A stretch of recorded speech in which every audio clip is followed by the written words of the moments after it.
Ayer mi hija entró a mi pequeña casa en los suburbios de Monterrey, cargando un bolso de diseñador y un ramo de lirios blancos. Los puso sobre la mesa de la cocina, me abrazó y preguntó con una sonrisa radiante: «Mamá, ¿los 20,000 pesos mexicanos que te envío todos los meses son suficientes? ¿Estás feliz?». Mi corazón se detuvo. En los últimos 6 meses había sobrevivido con donaciones de alimentos de la iglesia y ayuda de los vecinos. Lo peor no fue descubrir el dinero desviado, sino ver la sonrisa en el rostro de mi yerno al fondo, sabiendo exactamente lo que había hecho. Pero antes de continuar, asegúrate de estar suscrito al canal y escribe en los comentarios: ¿desde dónde estás viendo este video? Nos encanta saber hasta dónde están llegando nuestras historias. Mi nombre es Elena Soto, tengo 65 años y vivo en una casa sencilla en el barrio de Cumbres. Pasé toda mi vida trabajando como maestra de primaria, criando sola a mi única hija, Fernanda, después de que mi esposo falleciera hace casi 20 años. Nunca fuimos ricas, pero vivíamos con dignidad. Mi pensión cubría las necesidades básicas, hasta que una enfermedad autoinmune complicó mi salud y los medicamentos comenzaron a consumir casi todos mis ingresos. Fernanda siempre fue brillante. Se graduó de medicina, se especializó en cirugía plástica y hoy, a sus 38 años, es dueña de una clínica reconocida. Se casó hace 5 años con Javier, un empresario del ramo de cosméticos que siempre me trató con una distancia educada que yo atribuía a la timidez. Mi hija vivía una vida de lujo que yo solo conocía por los relatos entusiastas que me traía en sus visitas cada vez más raras. A principios de año, cuando mi condición empeoró, Fernanda prometió ayudarme económicamente. «Mamá, voy a depositar 20,000 pesos mexicanos todos los meses en tu cuenta. No quiero que te preocupes por nada», dijo, abrazándome fuerte. Recuerdo haber llorado de gratitud y alivio. En los primeros 2 meses, el dinero realmente apareció. Pude pagar los medicamentos caros, contratar a una señora de limpieza e incluso hacer pequeñas reparaciones en la casa. Pero luego, sin explicación, los depósitos se detuvieron. Intenté llamar a Fernanda varias veces, pero rara vez contestaba. Cuando lograba hablar con ella, la respuesta era siempre la misma: «Disculpa, mamá, ando tan ocupada en la clínica. Javier me dijo que se está encargando de las transferencias. ¿No estás recibiendo el dinero?». ¿Cómo podría decirle a mi hija que su marido estaba mintiendo? ¿Que estaba comiendo lo que mis vecinos amablemente traían? ¿Que la iglesia de Guadalupe me estaba dando despensas semanales? El orgullo me impedía revelar mi situación, así que solo respondía: «Sí, todo está bien, hija». Los meses pasaron. Tuve que dejar de tomar algunos medicamentos, priorizar otros. El refrigerador a menudo estaba vacío. Doña Carmen, mi vecina de 72 años, comenzó a traerme sopas y panes caseros, diciendo que había hecho demasiado y no quería desperdiciar. Don Ernesto, un jubilado que vive en la esquina, venía a arreglar pequeñas cosas en la casa, solo para pasar el tiempo. Sabía que era caridad, pero aceptaba con una sonrisa agradecida y lágrimas escondidas. Así llegué a aquella tarde de domingo, cuando Fernanda apareció de sorpresa, oliendo a perfume francés, con el cabello perfectamente arreglado y aquella pregunta que hizo que mi mundo se viniera abajo. ¿Los 20,000 pesos mexicanos están siendo suficientes? La miré a ella, luego a Javier parado en el umbral de la puerta y finalmente a la mesa de la cocina donde acababa de guardar la despensa que el padre Manuel había traído horas antes. Respiré hondo y respondí con voz temblorosa: «Hija, sobrevivo con la ayuda de la iglesia y de los vecinos. No he recibido ese dinero en meses». El silencio que siguió fue ensordecedor. El rostro de Fernanda palideció, mientras Javier permaneció impasible, excepto por un leve fruncimiento de cejas. Por un momento, creí ver una sonrisa formándose en la comisura de su boca. «¿Cómo que no, mamá? Javier me muestra los comprobantes todos los meses», exclamó Fernanda, volteándose hacia su esposo. Javier avanzó unos pasos, su postura defensiva. Doña Elena debe estar confundida. Tal vez se le olvidó revisar la cuenta. La edad avanza, la memoria falla. Sentí la sangre hervir en mis venas. podría ser anciana, podría estar enferma, pero mi mente estaba perfectamente lúcida. No estoy confundida, Javier, respondí, manteniendo la voz firme a pesar de mis manos temblorosas. Reviso mi cuenta todos los días. El último depósito que recibí fue en marzo. Fernanda miró entre nosotros dos, la confusión y la desconfianza mezclándose en su rostro. Vamos a verificarlo ahora mismo, dijo, sacando el celular del bolso. Mientras ella llamaba al banco, observé el rostro de Javier. Mantenía una expresión neutra, pero sus ojos revelaban cálculo, como si estuviera considerando rápidamente sus opciones. Fue entonces cuando me di cuenta. Él nunca había hecho las transferencias. Probablemente le mostraba comprobantes falsificados a Fernanda mientras desviaba el dinero para sí mismo. «Mamá», habló Fernanda después de colgar, su voz extrañamente tranquila. «El gerente lo confirmó. No hay registros de transferencias a tu cuenta desde marzo». Javier rápidamente intervino. «Debe ser algún error del banco. Lo resuelvo mañana mismo». Pero Fernanda ya no lo estaba escuchando. Miraba a su esposo como si lo viera por primera vez. «Me mostraste comprobantes, Javier». «Todos los meses». «Deben ser de otra cuenta», respondió él, la irritación comenzando a asomar. «Tu madre debe haberme dado el número equivocado». «Nunca te di ningún número», respondí. «Tú nunca me lo pediste». El rostro de Fernanda se transformó. La confusión dio paso a la comprensión y luego a la furia. «¿Dónde está el dinero, Javier?», preguntó, la voz peligrosamente baja. Él intentó tocar su hombro, pero ella retrocedió. «Amor, vamos a hablar en casa». «Tu madre ya está lo suficientemente confundida». Fue entonces cuando Fernanda explotó. «¿Confundida? ¿Confundida? Mi madre está pasando necesidad mientras tú... No pudo terminar la frase. Las lágrimas comenzaron a rodar por su rostro. Mientras los observaba discutir, una extraña calma se apoderó de mí. Después de meses de ansiedad, finalmente la verdad salía a la luz. Pero no había alegría en ello, solo el dolor de ver a mi hija descubriendo la traición del hombre en quien confiaba. Una traición que iba mucho más allá del dinero. En ese momento, decidí que no me quedaría más en silencio. Podría ser anciana, podría depender de la ayuda de otros, pero todavía tenía voz, y era hora de usarla para exponer la verdad que, por tanto tiempo, permaneció oculta bajo sonrisas falsas y comprobantes forjados. Poco sabía que aquella tarde de domingo sería solo el comienzo de una batalla que me enseñaría el verdadero significado de coraje, dignidad y justicia. Una batalla que cambiaría para siempre el rumbo de mi vida y de la vida de mi hija. Al día siguiente, Fernanda regresó sola. Sus ojos estaban rojos e hinchados, y su postura, normalmente elegante y segura, parecía derrotada. Se sentó en mi pequeña mesa de cocina y sostuvo mis manos. «Mamá, no sé ni por dónde empezar a pedirte disculpas», dijo, la voz embargada.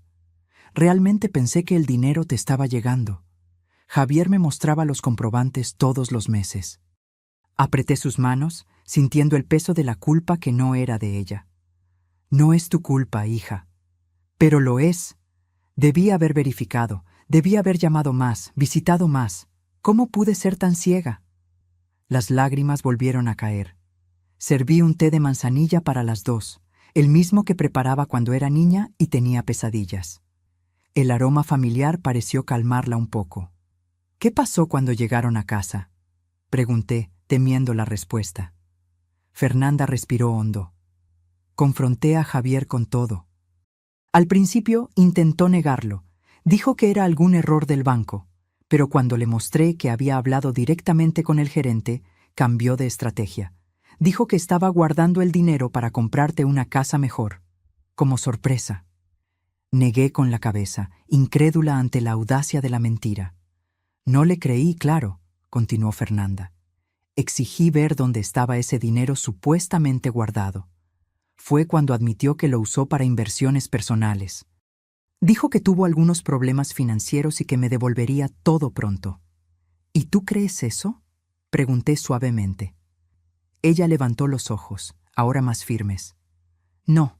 Cuando revisé su oficina mientras se bañaba, encontré extractos de una cuenta en las Islas Caimán y recibos de compras de lujo. Un reloj de 50,000 pesos mexicanos, mamá, con el dinero que debería haber estado alimentándote. Mi estómago se encogió. No por la revelación del reloj, yo ya sospechaba que el dinero se estaba yendo en lujos, sino por el dolor en la voz de mi hija. Y hay más, continuó, secándose las lágrimas. Encontré comprobantes de transferencias para una tal Laura, mensuales, como las que deberían venir para ti. Cuando confronté a Javier, finalmente confesó. Ha estado teniendo una aventura por casi un año. El silencio pesó entre nosotras. Recordé cómo Javier siempre parecía incómodo en las reuniones familiares, cómo revisaba su celular constantemente. Las señales estaban todas ahí, pero ni yo ni Fernanda quisimos verlas. Pasé la noche en un hotel, dijo Fernanda finalmente. Ya llamé a un abogado. Me voy a divorciar. Me levanté y la abracé. Mi hija, siempre tan fuerte, sollozaba en mis brazos como cuando era pequeña y se caía del columpio. Sentí una mezcla de tristeza y furia creciendo dentro de mí. Tristeza por su dolor, furia por el hombre que nos engañó. ¿Qué vas a hacer ahora?, pregunté cuando se calmó. Primero resolver esto, dijo ella, tomando su celular. Hizo una transferencia bancaria frente a mí. Acabo de enviar 120,000 pesos mexicanos a tu cuenta. Es el valor de los 6 meses que no recibiste. A partir de ahora, seré yo misma quien haga las transferencias, sin intermediarios. Intenté protestar que era mucho dinero, pero ella fue firme. Es lo mínimo que puedo hacer, mamá. Vamos a contratar una enfermera para ayudar con tus medicamentos y cuidados. Y voy a empezar a buscarte un apartamento mejor, más cerca de la clínica. Miré alrededor de mi pequeña casa. Era modesta, sí, pero llena de recuerdos. Cada rincón contaba una historia de nuestra vida juntas. No quiero mudarme, hija, dije suavemente. Amo esta casa. Solo quiero poder vivir con dignidad en ella. Fernanda asintió, respetando mi decisión. Entonces vamos a reformarla, hacerla más cómoda y segura. Acepté, sintiendo una ola de gratitud. A pesar de todo, tenía una hija maravillosa que, incluso en medio de su propio dolor, pensaba en mi bienestar. ¿Y qué hay de Javier?, pregunté. Su rostro se endureció. No solo quiero el divorcio, mamá, quiero justicia. Él cometió un crimen contra ti, desvío de dinero, falsificación de documentos. Mi abogado dijo que tenemos un caso sólido, no solo para el divorcio, sino para un proceso criminal. Sentí un escalofrío. ¿Un proceso criminal? ¿Eso no va a ser muy agotador para ti, hija? Probablemente, admitió. Pero no puedo dejar que esto pase. No es solo por el dinero, es por lo que hizo. Dejó a mi madre pasando necesidad mientras mantenía a una amante y compraba relojes de lujo. Su voz se quebró. ¿Cómo pude casarme con un hombre así? Personas como Javier son expertas en ocultar quiénes realmente son, respondí, recordando casos similares entre mis antiguas colegas maestras. No te culpes por haber sido engañada. Pasamos el resto de la tarde planeando los siguientes pasos. Fernanda llamó a su abogado, quien recomendó que yo también contratara un representante legal. Él me indicó a la licenciada Patricia Gómez, especialista en Derecho del Adulto Mayor. 2 días después, estaba en el despacho de la licenciada Patricia Gómez, una mujer de unos 50 años con ojos perspicaces y un aire de eficiencia. Escuchó atentamente mientras relataba todo lo que había sucedido. Doña Elena, dijo al final, lo que hizo su yerno configura delito de fraude y potencialmente violencia patrimonial contra el adulto mayor, que tiene penas agravadas por la Ley de los Derechos de las Personas Adultas Mayores. Tenemos un caso muy fuerte. No quiero causarle más sufrimiento a mi hija, respondí titubeante. Entiendo su preocupación, dijo la abogada amablemente. Pero piense en lo siguiente. Si no hay consecuencias, el señor Javier puede hacer lo mismo con otras personas vulnerables. Además, un proceso puede ayudar a su hija a recuperar parte del dinero en el divorcio. Pensé en los meses de humillación, En las noches en que me quedé despierta preocupada por cómo pagaría los medicamentos del mes siguiente, en las veces que acepté la ayuda de los vecinos sintiéndome una carga. Pensé en mi dignidad herida. Sigamos adelante, decidí finalmente. No por venganza, sino por justicia. La licenciada Patricia Gómez sonrió. Lo haremos de la forma correcta. Y doña Elena, quiero que sepa que su coraje al decir la verdad ese domingo pudo haber salvado a su hija de años de engaño.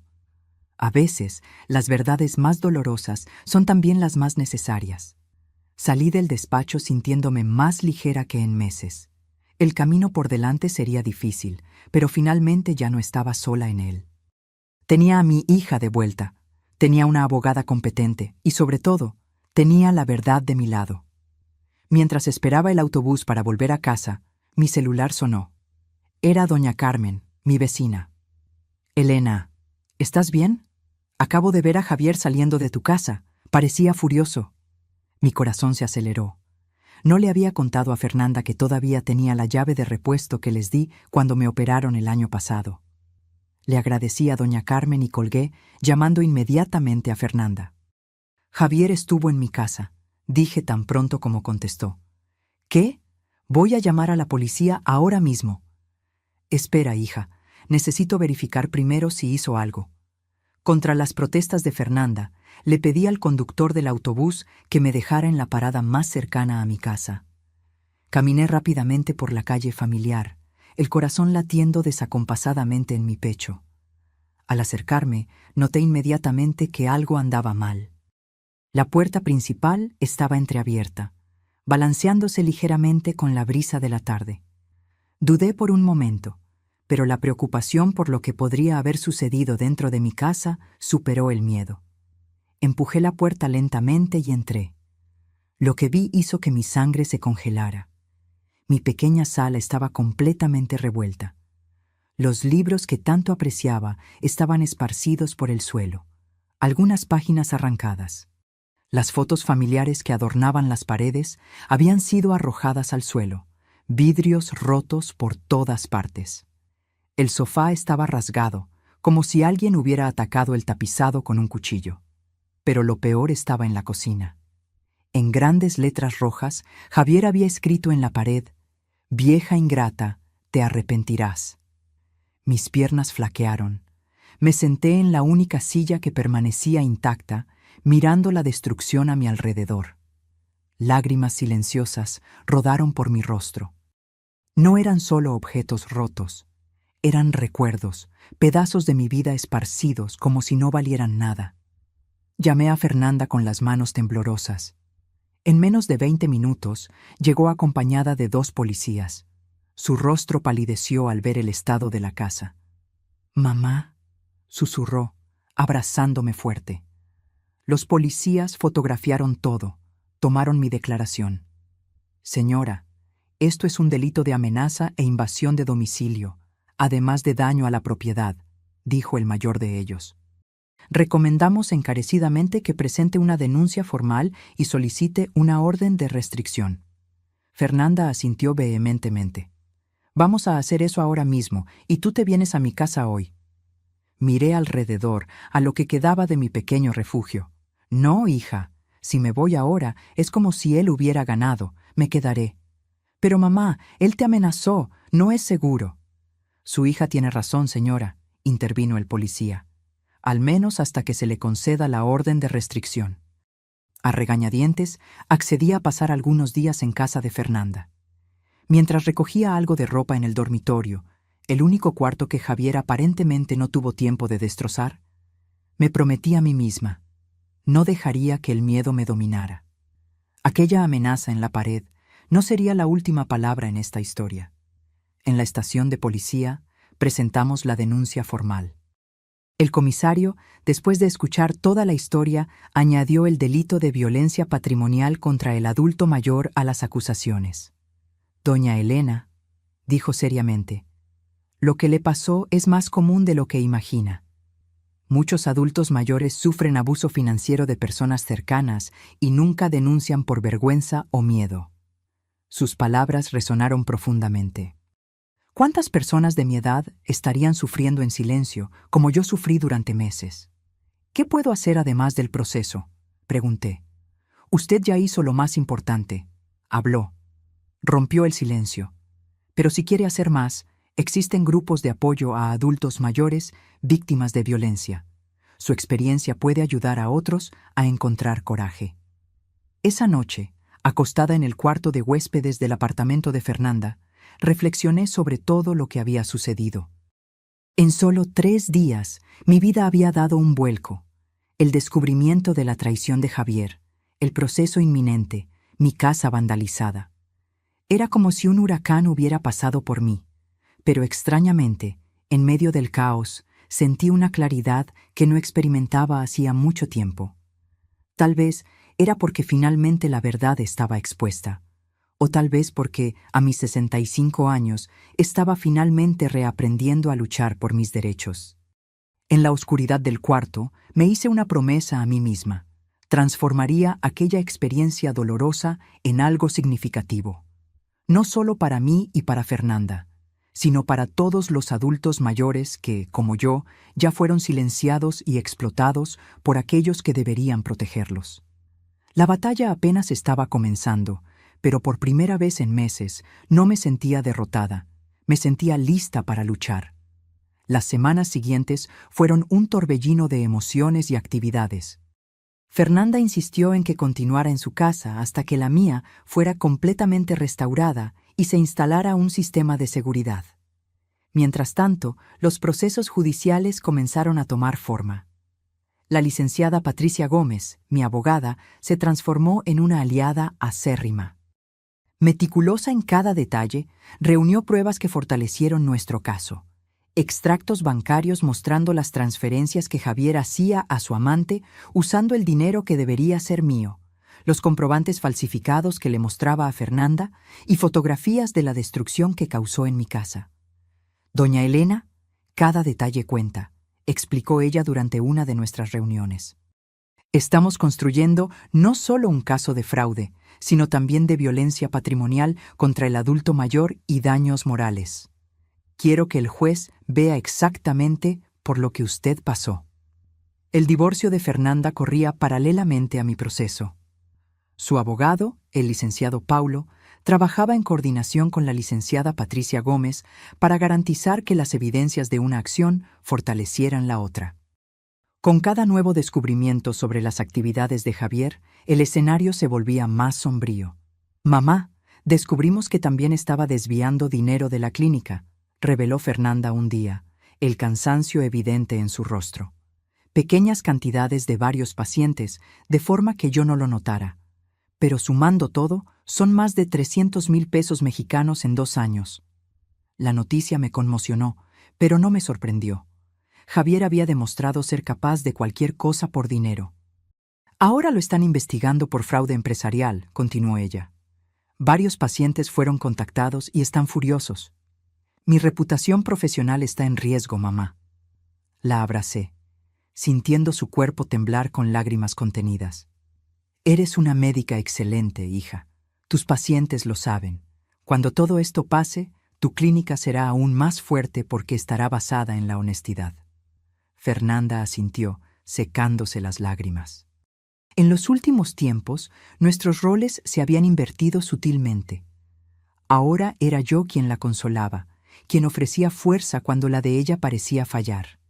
La orden de restricción contra Javier fue concedida rápidamente, prohibiéndole acercarse a mí o a Fernanda a menos de 200 metros. Pero eso no significaba que estuviéramos seguras de su influencia. Una tarde, mientras Fernanda estaba en la clínica, recibí una llamada de un número desconocido. Contesté titubeante. ¿Doña Elena? Una voz femenina, joven y nerviosa, sonó del otro lado. Sí, ¿quién habla? Mi nombre es Laura. Yo soy la mujer con la que Javier estaba saliendo. Sentí mi cuerpo tensarse. ¿La amante llamándome a mí? ¿Qué podría querer? Mire, sé que debe odiarme, pero necesito contarle algunas cosas sobre Javier, cosas que usted y su hija necesitan saber. Concerté una cita con ella en un café cercano al apartamento de Fernanda, informando a mi abogada antes. La licenciada Patricia Gómez insistió en acompañarme, preocupada de que pudiera ser una trampa de Javier. Laura era mucho más joven de lo que imaginé, tal vez 30 años, con cabello rubio y una apariencia de quien no dormía hacía días. Sus dedos tamborileaban nerviosamente en la taza de café mientras hablaba. Conocí a Javier en un evento de cosméticos hace un año. Me dijo que estaba casado, pero que el matrimonio estaba terminando, que su esposa era fría y obsesionada con el trabajo, comenzó ella. Soy representante de una marca de productos de belleza y él sugirió una sociedad comercial que evolucionó a una relación. Hizo una pausa, visiblemente incómoda. Al principio era atento, generoso. Me enviaba flores, regalos caros, dinero. Dijo que estaba ahorrando para que empezáramos una vida juntos tan pronto como saliera el divorcio. Yo le creí. Su voz se quebró. Pero luego comencé a notar cosas extrañas. Siempre necesitaba dinero prestado, a pesar de parecer rico. Tenía ataques de furia cuando yo cuestionaba algo. Y una vez, borracho, se jactó de lo fácil que era manipular a mujeres tontas, como su suegra y su esposa. La licenciada Patricia Gómez se inclinó hacia adelante. Laura, ¿estarías dispuesta a testificar esto en juicio? La joven dudó, luego asintió. Sí, lo estoy, porque hay más. Hace 2 semanas, después de que su hija lo confrontó sobre el dinero, él vino a mi apartamento, trastornado. Dijo que iba a darle un susto a la vieja para que retirara las acusaciones. Intenté calmarlo, pero estaba fuera de sí. Al día siguiente, supe por la televisión lo que le había hecho a su casa. Me miró directamente. Lo siento mucho, doña Elena. Debí haberlas alertado. ¿Tienes alguna prueba de esas amenazas?, preguntó la licenciada Patricia Gómez. Laura revolvió en su bolso y sacó una pequeña grabadora. Tengo. Comencé a grabar nuestras conversaciones hace algunos meses, cuando me di cuenta de que algo andaba muy mal. Al principio era para protegerme, pero creo que ahora puede ayudarlas a ustedes también. Escuchamos fragmentos de varias grabaciones. La voz de Javier, que yo conocía como siempre educada y controlada, sonaba irreconocible, agresiva, amenazadora, describiendo en detalle cómo planeaba asustarme para que desistiera del proceso, cómo estaba escondiendo dinero en cuentas offshore para que Fernanda no pudiera reclamar en el divorcio, cómo había falsificado firmas de pacientes para desviar fondos de la clínica. La licenciada Patricia Gómez apenas podía contener su excitación profesional. Esto cambia todo. Con estas pruebas podemos solicitar su prisión preventiva por riesgo a la integridad física de testigos. Miré a Laura, que ahora lloraba silenciosamente. ¿Por qué nos estás ayudando? Podrías simplemente haber desaparecido de la historia. Ella levantó los ojos rojos. Porque cuando vi en la televisión lo que le hizo a su casa, me di cuenta de que estaba involucrada con un monstruo. Y porque también soy hija de una madre que crió 3 hijos sola, trabajando como limpiadora. Si alguien le hiciera a ella lo que Javier le hizo a usted, su voz se quebró. Nunca me perdonaría si algo peor sucediera y yo no hubiera intentado impedirlo. Al salir del café, sentí una extraña mezcla de gratitud y pena por aquella joven. Ella también había sido manipulada, usada como pieza en el juego de Javier. Vamos a incluirla como testigo clave, dijo la licenciada Patricia Gómez mientras caminábamos, y enviar las grabaciones inmediatamente al fiscal. Con esto, doña Elena, nuestras posibilidades acaban de aumentar exponencialmente. Esa noche le conté todo a Fernanda. Su reacción inicial fue de rabia, contra Laura, contra Javier, contra el mundo que parecía conspirar para destruir todo lo que ella había construido. Pero a medida que escuchábamos juntas las grabaciones, la rabia dio paso a una determinación fría. «Él no va a salirse con la suya, mamá», dijo, la voz firme.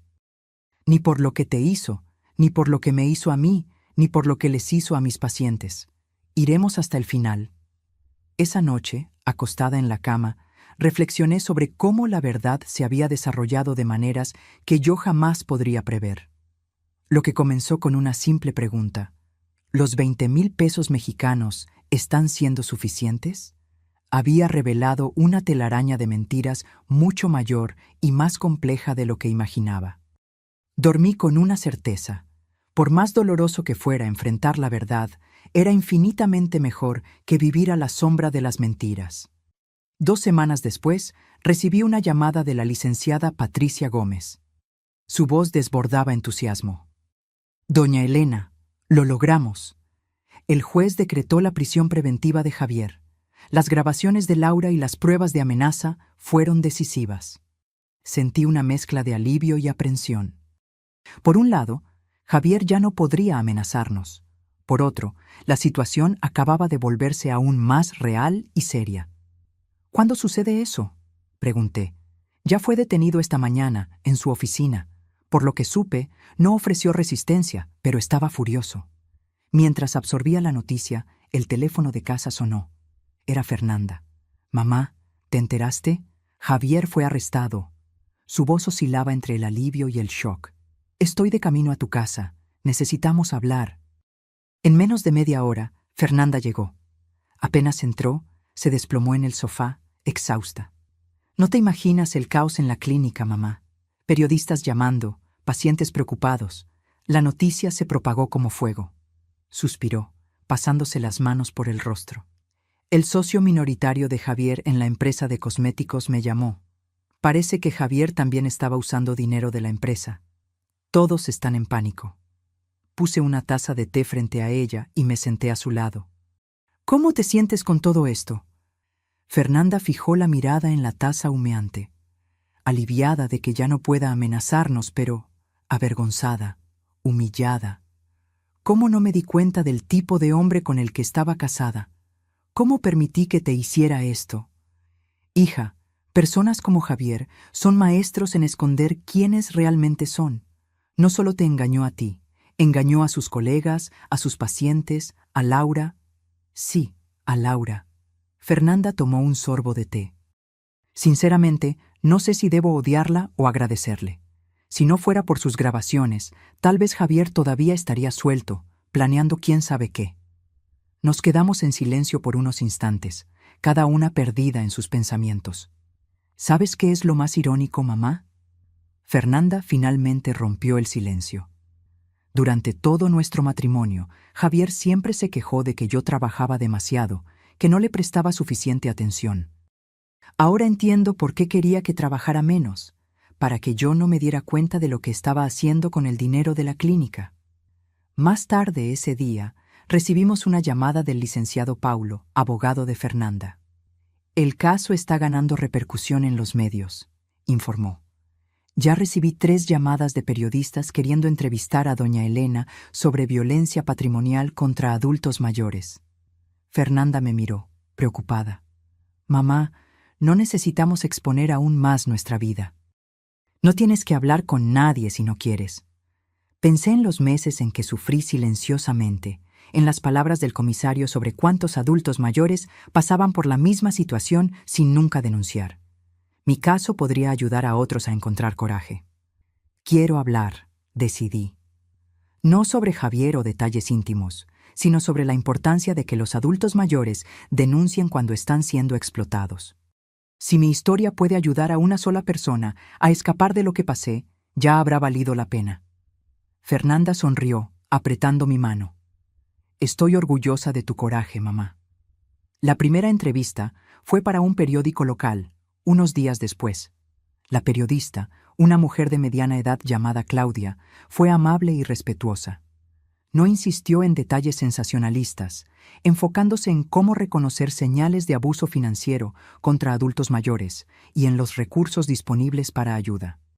«Doña Elena», dijo al final de la conversación, «su historia es poderosa porque rompe el silencio sobre un problema que muchos prefieren no ver. ¿Le importaría si la compartimos con otros medios?». Asentí, y en los días siguientes mi teléfono no paró de sonar. Otros periódicos, programas de radio, incluso una invitación a un programa de televisión. En cada entrevista enfaticé el mismo mensaje. Nadie debería sentir vergüenza de pedir ayuda cuando está siendo explotado, especialmente los adultos mayores. La notoriedad del caso aumentó cuando se descubrió que Javier había engañado no solo a mí y a Fernanda, sino a decenas de pacientes de la clínica y a diversos inversores de su empresa de cosméticos. Lo que comenzó como un caso de violencia patrimonial contra un adulto mayor se reveló como un esquema de fraudes mucho más amplio. En medio de toda esa exposición, recibí una llamada inesperada. Era doña Teresa, la madre de Javier. Doña Elena, su voz sonaba cansada y avergonzada. Sé que no tengo derecho a llamarla después de todo lo que mi hijo hizo, pero necesitaba pedir disculpas. Me quedé sorprendida. Había encontrado a doña Teresa solo algunas veces durante el matrimonio de Fernanda, siempre en eventos formales donde apenas intercambiamos palabras. «Usted no tiene la culpa de las acciones de su hijo, doña Teresa», respondí. «Sí la tengo», insistió, la voz embargada. Yo sabía que Javier tenía problemas con el dinero desde joven. Pequeños robos, mentiras, manipulaciones. Siempre lo encubrí, siempre lo justifiqué, diciendo que era solo una fase. Y ahora comenzó a llorar. Ahora destruyó la vida de tantas personas. Sentí una ola de empatía por la mujer. Doña Teresa, todos cometemos errores en la crianza de nuestros hijos. Nadie nos da un manual. Usted es muy generosa, doña Elena, dijo entre sollozos. Javier está preso, mi marido me culpa, y nuestra familia está siendo humillada públicamente. Después de aquella conversación, reflexioné sobre cómo el mal que Javier causó se extendía mucho más allá de mí y Fernanda. Sus padres, sus colegas de trabajo, pacientes inocentes, todos estaban sufriendo las consecuencias de sus acciones. El proceso judicial avanzaba rápidamente. Con las grabaciones de Laura y las pruebas documentales que la licenciada Patricia Gómez reunió, el caso contra Javier era sólido. Además, la pericia contable de la clínica y de la empresa de cosméticos reveló un rastro de fraudes que hacía su situación aún peor. 3 meses después de la prisión preventiva de Javier, fuimos llamadas para la primera audiencia. Entrar al tribunal fue intimidante.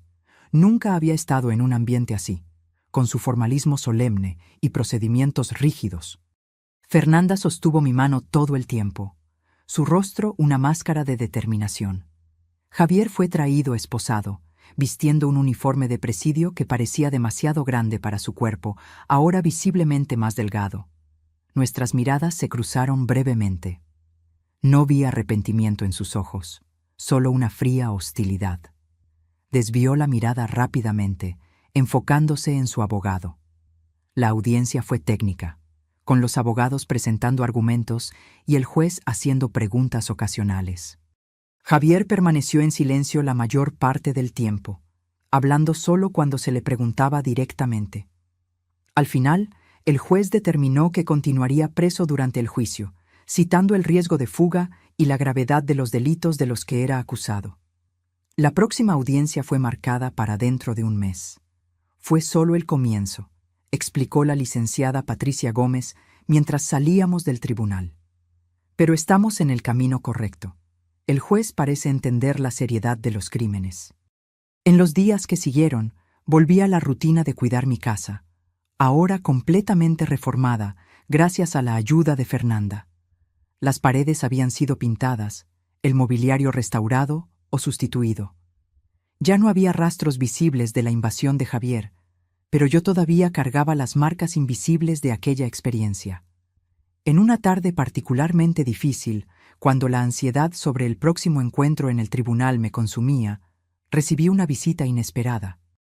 Era don Ernesto, mi vecino que tantas veces me ayudó con pequeñas reparaciones durante los meses difíciles. «Doña Elena», dijo tímidamente en la puerta, «usted ha salido bastante en el periódico y en la televisión. Todos en el barrio están comentando sobre su coraje». Lo invité a entrar y serví café. Conversamos sobre trivialidades hasta que finalmente reveló el verdadero motivo de su visita. «Sabe, doña Elena, cuando usted comenzó a hablar sobre violencia contra adultos mayores, eso me hizo pensar, mi hermana mayor, Lourdes, ella vive con su hijo, y creo que él, creo que está haciendo algo parecido a lo que le hicieron a usted. Él controla todo su dinero, Nunca la deja salir sola, y cuando la visité el mes pasado, ella parecía tan flaca, tan triste. Mi corazón se apretó. ¿Usted ya intentó conversar con ella sobre eso? Él negó con la cabeza. Intenté, pero ella lo niega. Dice que todo está bien, que el hijo la cuida bien, pero yo veo en sus ojos, ¿sabe? El mismo miedo que vi en los suyos antes de que usted denunciara a su yerno. Tomé un papel y anoté el número de la licenciada Patricia Gómez y del comisario que me había atendido. Don Ernesto, dele estos contactos a su hermana. Aunque no los use ahora, al menos sabrá que tiene opciones. Él agradeció, emocionado, y me abrazó antes de irse. Aquella conversación me hizo dar cuenta de que mi historia estaba teniendo un impacto real. Las personas estaban comenzando a reconocer señales de abuso que antes ignoraban o normalizaban. Inspirada por eso, llamé a la licenciada Patricia Gómez al día siguiente. Doctora, quiero hacer algo más. No solo procesar a Javier, sino ayudar a otros adultos mayores que están pasando por lo que yo pasé. ¿Qué tiene en mente, doña Elena? ¿Tal vez un grupo de apoyo? Un lugar donde los adultos mayores puedan hablar sobre sus experiencias y recibir orientación jurídica. Sé que no tengo formación para eso, pero tengo la experiencia y la voluntad de ayudar. Hubo una pausa al otro lado de la línea. Doña Elena, esa es una idea maravillosa. De hecho, tengo una amiga que trabaja en el Centro de Referencia del Adulto Mayor. Puedo hablar con ella sobre una asociación. Usted sería una portavoz poderosa. En la semana siguiente, visité el Centro de Referencia del Adulto Mayor y conocí a Laura, amiga de la licenciada Patricia Gómez y coordinadora del lugar. Ella me recibió entusiastamente, mostrándome las instalaciones y explicando los servicios que ya ofrecían. Doña Elena, su propuesta de un grupo de apoyo específico para víctimas de violencia patrimonial es exactamente lo que necesitábamos. Tenemos muchos adultos mayores que sufren en silencio, sin saber que lo que están pasando es un delito. Comenzamos a planear el grupo, que se llamaría Dignidad en la Tercera Edad. Yo me encargaría de compartir mi experiencia y ofrecer apoyo emocional, mientras que profesionales como la licenciada Patricia Gómez darían orientación jurídica gratuita. En el mismo periodo, Fernanda también pasó por transformaciones significativas. La clínica, que inicialmente sufrió con la repercusión del caso, poco a poco recuperaba la confianza de los pacientes. Implementó nuevos controles financieros, transparencia total en los procedimientos y precios, e incluso comenzó un programa de cirugías gratuitas para víctimas de violencia doméstica. Es mi forma de compensar el mal que Javier hizo usando el nombre de la clínica, me explicó.